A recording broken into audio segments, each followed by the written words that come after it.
ಜನಗಣತಿ ಅಂದ ತಕ್ಷಣ ಎಲ್ಲಕ್ಕಿಂತ ಮುಖ್ಯವಾಗಿ ಬೇಕಾಗಿರೋದು ನಿಖರತೆ.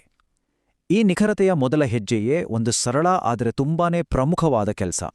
ಅದೇ ಮನೆಪಟ್ಟಿ ಬ್ಲಾಕ್ ಅಂದ್ರೆ ಹೌಸ್ ಲಿಸ್ಟಿಂಗ್ ಬ್ಲಾಕ್ ನಕ್ಷೆಯನ್ನು ಸಿದ್ಧಪಡಿಸುವುದು.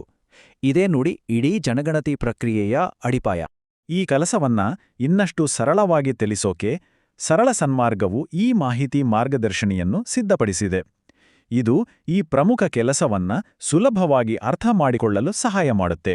ಮೊದಲ ನೋಟಕ್ಕೆ ಈ ಡಿಜಿಟಲ್ ಅಥವಾ ಸ್ಯಾಟಲೈಟ್ ನಕ್ಷೆ ನೋಡಿದಾಗ ಇದೇನಪ್ಪ ಇಷ್ಟು ಕಾಂಪ್ಲೆಕ್ಸ್ ಆಗಿದೆ ಅಂತ ಅನ್ಸ್ಬೋದು ಅಲ್ವಾ? ಇಷ್ಟೊಂದು ಮಾಹಿತಿಯನ್ನು ಒಂದು ಸರಳ ನಕ್ಷೆಯಾಗಿ ಬದಲಾಯಿಸೋದು ಹೇಗೆ? ಪ್ರತಿಯೊಬ್ಬ ಗಣತಿದಾರರಿಗೂ ಅವರವರ ಏರಿಯಾದ ಅಂದ್ರೆ ಗೊತ್ತುಪಡಿಸಿದ ಮನೆಪಟ್ಟಿ ಬ್ಲಾಕ್ನ ಈ ತರಹದ ಒಂದು ಡಿಜಿಟಲ್ ನಕ್ಷೆಯನ್ನ ಕೊಟ್ಟಿರ್ತಾರೆ. ಹಾಗಾದ್ರೆ ನಮ್ಮ ಗುರಿ ಏನು? ತುಂಬಾ ಸಿಂಪಲ್. ಈ ಡಿಜಿಟಲ್ ನಕ್ಷೆಯನ್ನ ಯಾರು ನೋಡಿದ್ರೂ ಸುಲಭವಾಗಿ ಅರ್ಥವಾಗೋ ಹಾಗೆ ಸ್ಪಷ್ಟವಾಗಿ ಕೈಯಿಂದ ಬರೆದ ಒಂದು ನಕ್ಷೆಯಾಗಿ ಪರಿವರ್ತಿಸಬೇಕು. ಇದು ನಮ್ಮ ಫೀಲ್ಡ್ ವರ್ಕನ್ನ ಹೆಚ್ಚು ಪರಿಣಾಮಕಾರಿಯಾಗಿ ಮಾಡುತ್ತೆ. ಅದರ ಬಗ್ಗೆ ತಲೆ ಕೆಡಿಸ್ಕೋಬೇಡಿ. ಈ ವಿವರಣೆಯಲ್ಲಿ ನಾವು ಇಡೀ ಪ್ರಕ್ರಿಯೆಯನ್ನು ಹಂತ ಹಂತವಾಗಿ ಸುಲಭವಾಗಿ ಅರ್ಥವಾಗುವ ಹಾಗೆ ವಿವರಿಸುತ್ತೇವೆ. ಸರಿ, ಹಾಗಾದ್ರೆ ಶುರು ಮಾಡೋಣಲ್ವಾ? ಮೊದಲಿಗೆ ಈ ಕೆಲ್ಸಕ್ಕೆ ಏನೆಲ್ಲ ಬೇಕು ಅಂತ ನೋಡೋಣ. ಅಂದ್ರೆ ಡಿಜಿಟಲ್ ಮ್ಯಾಪ್ ಅನ್ನೋದು ಒಂದು ರೆಫರೆನ್ಸ್ ಅಷ್ಟೇ.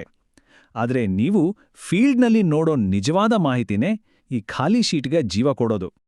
ಈಗ ಬರೋಣ ಅಸಲಿ ವಿಷಯಕ್ಕೆ. ಫೀಲ್ಡ್ನಲ್ಲಿ ಈ ಮ್ಯಾಪ್ನ ಹೇಗೆ ರೆಡಿ ಮಾಡೋದು ಅಂತ ನೋಡೋಣ. ಈ 4 ಮೂಲಭೂತ ನಿಯಮಗಳನ್ನ ಸರಿಯಾಗಿ ಪಾಲಿಸಿದರೆ ನಿಮ್ಮ ಅರ್ಧ ಕೆಲಸ ಸುಲಭವಾದ ಹಾಗೆ. ಇವು ನಿಮ್ಮ ಮ್ಯಾಪಿಂಗ್ ಪ್ರಕ್ರಿಯೆಗೆ ದಾರಿದೀಪ. ನೋಡಿ, ಇದು ಬಹಳ ಮುಖ್ಯವಾದ ಮೊದಲ ಹೆಜ್ಜೆ. ಯಾವಾಗ್ಲೂ ನಿಮ್ಗೆ ಕೊಟ್ಟಿರೋ ಬ್ಲಾಕ್ನ ವಾಯುವ್ಯ ಅಂದ್ರೆ ನಾರ್ತ್ ವೆಸ್ಟ್ ಮೂಲೆಯಿಂದಲೇ ಗಣತಿ ಮತ್ತು ಮ್ಯಾಪಿಂಗ್ ಶುರು ಮಾಡಬೇಕು. ಯಾಕಂದ್ರೆ ದೇಶದಾದ್ಯಂತ ಎಲ್ಲರೂ ಒಂದೇ ರೂಲ್ ಫಾಲೋ ಮಾಡಿದ್ರೆ ಯಾವುದೇ ಮನೆ, ಯಾವುದೇ ಏರಿಯಾ ಮಿಸ್ ಆಗೋದಿಲ್ಲ. ಕೆಲಸದಲ್ಲಿ ಒಂದು ಯೂನಿಫಾರ್ಮಿಟಿ ಇರುತ್ತೆ. ಸರಿ, ಮುಂದೆ ಬರೋದು ಕಟ್ಟಡಗಳನ್ನು ಗುರುತಿಸೋದು. ಇದರಲ್ಲಿ 2 ಮುಖ್ಯ ವಿಧಗಳು. ಒಂದು ಪಕ್ಕಾ ಕಟ್ಟಡ, ಮತ್ತೊಂದು ಕಚ್ಚಾ ಕಟ್ಟಡ. ಈ ನಕ್ಷೆನ ಸ್ವಲ್ಪ ಗಮನವಿಟ್ಟು ನೋಡಿ.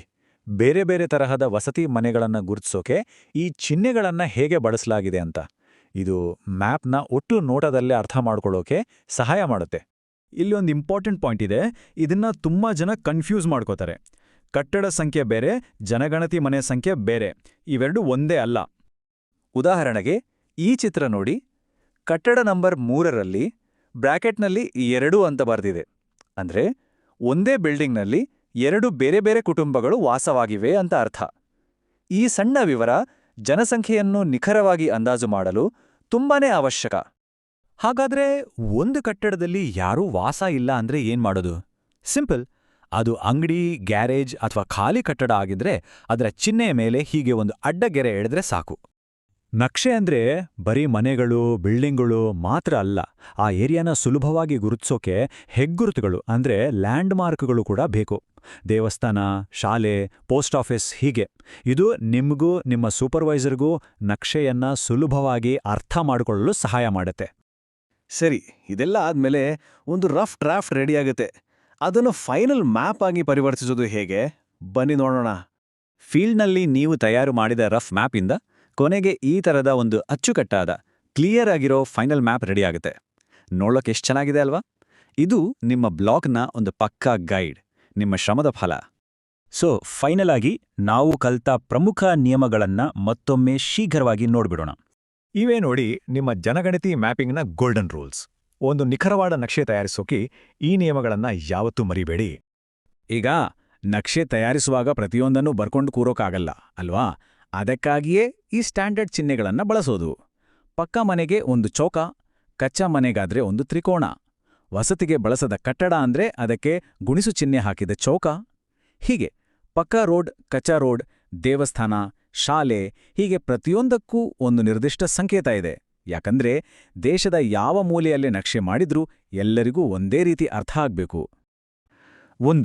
ಮೊದಲು ತಮಗೆ ಕೊಟ್ಟ ಬ್ಲಾಕ್ನ ಗಡಿಗಳು ಯಾವುವು ಅಂತ ಸರಿಯಾಗಿ ಅರ್ಥ ಮಾಡ್ಕೋಬೇಕು. 2, ಆ ಪ್ರದೇಶದಲ್ಲಿರೋ ಮೇನ್ ರೋಡುಗಳು, ಹೆಗ್ಗುರುತುಗಳು ಅಂದ್ರೆ ದೇವಸ್ಥಾನ, ಶಾಲೆ ಇವುಗಳನ್ನು ಗುರ್ತು ಹಾಕೋಬೇಕು. 3, ಇದು ತುಂಬಾನೇ ಇಂಪಾರ್ಟೆಂಟ್, ವಾಯುವ್ಯ ಮೂಲೆಯಿಂದ ನಂಬರ್ ಹಾಕೋಕೆ ಶುರು ಮಾಡಬೇಕು. 4, ಆಮೇಲೆ ಒಂದೊಂದೇ ಕಟ್ಟಡಕ್ಕೆ ಸಿಸ್ಟಮ್ಯಾಟಿಕ್ ಆಗಿ ನಂಬರ್ ಕೊಡ್ತಾ ಹೋಗಬೇಕು.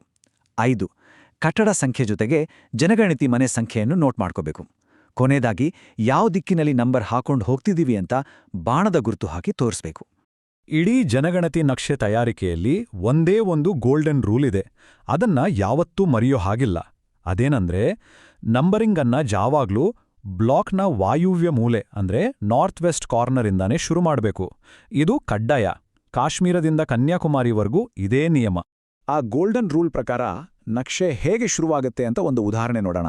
ಇಲ್ಲಿ ನೋಡಿ, ಗಣಿತದಾರರು ಆ ನಾರ್ತ್ ವೆಸ್ಟ್ ಕಾರ್ನರ್ಗೆ ಹೋದಾಗ ಮೊದಲು ಕಂಡಿದ್ದು ಒಂದು ದೇವಸ್ಥಾನ. ಅದನ್ನ ಹೆಗ್ಗುರುತು ಅಂತ ಗುರುತಿಸಿ ಅದಕ್ಕೆ ಕಟ್ಟಡ ಸಂಖ್ಯೆ 1 ಅಂತ ಕೊಟ್ಟಿದ್ದಾರೆ. ಅದರ ಪಕ್ಕದಲ್ಲೇ ಒಂದು ಪಕ್ಕಾ ಮನೆ ಇದೆ, ಅದಕ್ಕೆ ಕಟ್ಟಡ ಸಂಖ್ಯೆ 2 ಅಂತ ಗುರುತಿಸಿದ್ದಾರೆ. ಹೀಗೆ ಒಂದರ ಪಕ್ಕ ಒಂದು ಸಿಸ್ಟಮ್ಯಾಟಿಕ್ ಆಗಿ ಕಟ್ಟಡಗಳನ್ನ ನಕ್ಷೆಯಲ್ಲಿ ಸೇರಿಸ್ತಾ ಹೋಗ್ಬೇಕು. ಕಟ್ಟಡ ಸಂಖ್ಯೆ ಅಂದ್ರೆ ಸಿಂಪಲ್, ನಮ್ಮ ಕಣ್ಣಿಗೆ ಕಾಣೋ ಒಂದು ಇಡೀ ಬಿಲ್ಡಿಂಗ್ಗೆ ಕೊಡೋ ಒಂದು ನಂಬರ್. ಆದ್ರೆ ಜನಗಣತಿ ಮನೆ ಸಂಖ್ಯೆ ಅಂದ್ರೆ ಆ ಬಿಲ್ಡಿಂಗ್ ಒಳಗಡೆ ಇರೋ ಪ್ರತಿಯೊಂದು ಪ್ರತ್ಯೇಕ ಯೂನಿಟ್ಗೆ ಕೊಡೋ ನಂಬರ್. ಉದಾಹರಣೆಗೆ ಒಂದು ಅಪಾರ್ಟ್ಮೆಂಟ್ ಕಾಂಪ್ಲೆಕ್ಸ್ ತಗೊಳ್ಳಿ, ಅದಕ್ಕೆ ಇರೋದು ಒಂದೇ ಕಟ್ಟಡ ಸಂಖ್ಯೆ. ಆದ್ರೆ ಅದರ ಒಳಗಿನ 10 ಫ್ಲ್ಯಾಟ್ಗಳಿಗೂ 10 ಬೇರೆ ಬೇರೆ ಜನಗಣತಿ ಮನೆ ಸಂಖ್ಯೆ ಇರುತ್ತೆ. ಅರ್ಥ ಆಯ್ತಲ್ವಾ? ಈ ಟೇಬಲ್ ನೋಡಿದ್ರೆ ನಿಮಗೆ ಇನ್ನಷ್ಟು ಕ್ಲಿಯರ್ ಆಗುತ್ತೆ. ಮೊದಲನೇ ಉದಾಹರಣೆ ನೋಡಿ, ಕಟ್ಟಡ ಸಂಖ್ಯೆ 3 ಅಂದ್ರೆ ಬಿಲ್ಡಿಂಗ್ ಒಂದೇ, ಆದರೆ ಅದರಲ್ಲಿ 2 ಬೇರೆ ಬೇರೆ ಕುಟುಂಬಗಳು ವಾಸ ಇರೋದ್ರಿಂದ ಜನಗಣತಿ ಮನೆಗಳ ಸಂಖ್ಯೆ 2 ಆಯಿತು. ಎರಡನೇ ಉದಾಹರಣೆ, ಕಟ್ಟಡ ಸಂಖ್ಯೆ 12. ಇಲ್ಲೂ ಬಿಲ್ಡಿಂಗ್ ಒಂದೇ, ಆದರೆ ಅದರಲ್ಲಿ 3 ಪ್ರತ್ಯೇಕ ಯೂನಿಟ್ಸ್ ಇರಬಹುದು. ಬಹುಶಃ ಕೆಳಗೆ ಒಂದು ಅಂಗಡಿ, ಮೇಲೆ 2 ಮನೆ ಇರಬಹುದು. ಹಾಗಾಗಿ 3 ಜನಗಣತಿ ಮನೆಗಳು. ಕೊನೆಯ ಉದಾಹರಣೆ ನೋಡಿ, ಕಟ್ಟಡ ಸಂಖ್ಯೆ 7 ಅನ್ನೋದು ಒಂದು ಗ್ಯಾರೇಜ್. ಅಲ್ಲಿ ಯಾರೂ ವಾಸ ಇಲ್ಲ, ಆದರೂ ಅದು ಒಂದು ಬಳಕೆಯಲ್ಲಿರೋ ಜಾಗ.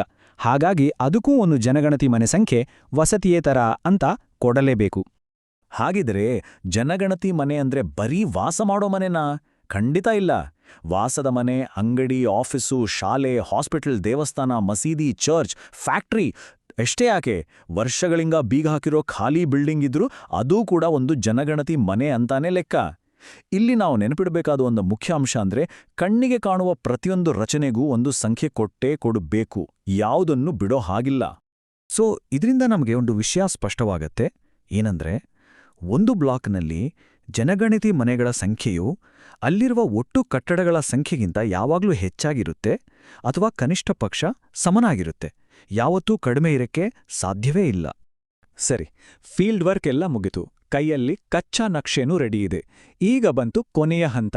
ಅದೇನು, ಈ ಕರಡು ನಕ್ಷೆಯಲ್ಲಿರೋ ಎಲ್ಲಾ ಮಾಹಿತಿಯನ್ನ ಬಳಸಿ ನೀಟಾಗಿ ಅಚ್ಚುಕಟ್ಟಾದ ಒಂದು ಅಧಿಕೃತ ಅಂತಿಮ ನಕ್ಷೆಯನ್ನ ತಯಾರಿಸೋದು. ನೋಡಿ, ಹೀಗಿರುತ್ತೆ ಒಂದು ಅಂತಿಮ ನಕ್ಷೆ. ಕಚ್ಚಾ ನಕ್ಷೆಯಲ್ಲಿದ್ದ ಗೀಚುಗಳು, ಏನಾದರೂ ತಪ್ಪುಗಳಿದ್ರೆ ಅದನ್ನೆಲ್ಲ ಸರಿಪಡಿಸಿ ಸ್ಪಷ್ಟವಾಗಿ ಎಲ್ಲ ಸ್ಟ್ಯಾಂಡರ್ಡ್ ಚಿಹ್ನೆಗಳನ್ನು ಬಳಸಿ ತಯಾರಿಸಿದ ಅಧಿಕೃತ ಡಾಕ್ಯುಮೆಂಟ್ ಇದು. ಫೀಲ್ಡ್ ವರ್ಕ್ನಲ್ಲಿ ಕಲೆ ಹಾಕಿದ್ದ ಪ್ರತಿಯೊಂದು ಮಾಹಿತಿಯೂ ಇಲ್ಲಿ ನಿಖರವಾಗಿ ದಾಖಲಾಗಿರುತ್ತೆ. ಎಷ್ಟು ನೀಟಾಗಿದೆ ನೋಡಿ. ಪ್ರಕ್ರಿಯೆ ಬಗ್ಗೆ ನಿಮ್ಗೆ ಇನ್ನಷ್ಟು ಆಳವಾಗಿ ತಿಳ್ಕೋಬೇಕನ್ಸಿದ್ರೆ ಅಧಿಕೃತ ಜನಗಣತಿ ಕೈಪಿಡಿಯನ್ನ ನೋಡಬಹುದು. ಕೊನೆಯದಾಗಿ ಒಂದು ಮುಖ್ಯವಾದ ವಿಷಯ, ಇದು ನಿಮಗೆ ಮಾಹಿತಿ ನೀಡೋಕೆ ಮಾಡಿರೋ ಒಂದು ಗೈಡ್ ಅಷ್ಟೇ. ಯಾವುದೇ ಅನುಮಾನಗಳಿದ್ರೂ ಅಥವಾ ವಿವರವಾದ ಸೂಚನೆಗಳಿಗಾಗಿ ಯಾವಾಗಲೂ ಜನಗಣತಿಯ ಅಧಿಕೃತ ಕೈಪಿಡಿಯನ್ನೇ ರೆಫರ್ ಮಾಡಿ, ಅದೇ ಫೈನಲ್. ಈ ಮಾಹಿತಿ ನಿಮಗೆ ಇಷ್ಟ ಆಗಿದ್ರೆ ಅಥವಾ ಉಪಯುಕ್ತ ಅಂತ ಅನ್ಸಿದ್ರೆ ದಯವಿಟ್ಟು ನಮ್ಮ ಚಾನೆಲ್ಗೆ ಸಬ್ಸ್ಕ್ರೈಬ್ ಆಗಿ. ಈ ಮಾರ್ಗದರ್ಶನವನ್ನ ಲೈಕ್ ಮಾಡಿ ಮತ್ತು ನಿಮ್ಮ ಹಾಗೆ ಬೇರೆ ಗಣತಿದಾರರಿಗೂ ಶೇರ್ ಮಾಡಿ. ಹೋಗೋ ಮುನ್ನ ನಿಮ್ಗೊಂದು ಪ್ರಶ್ನೆ. ಜನಗಣತಿ ಕೆಲಸದಲ್ಲಿ ಈ ಮ್ಯಾಪ್ ಬಿಟ್ಟು ಬೇರೆ ಯಾವೆಲ್ಲ ಕಷ್ಟದ ಕೆಲಸಗಳನ್ನ ಈ ರೀತಿ ವಿಜುವಲ್ ಗೈಡ್ಗಳ ಮೂಲಕ ಸುಲಭ ಮಾಡ್ಬೋದು ಅಂತ ನಿಮ್ಗನ್ಸುತ್ತೆ? ನಿಮ್ಮ ಅಭಿಪ್ರಾಯವನ್ನ ಕೆಳಗೆ ಕಾಮೆಂಟ್ಸ್ನಲ್ಲಿ ಖಂಡಿತ ತಿಳಿಸಿ.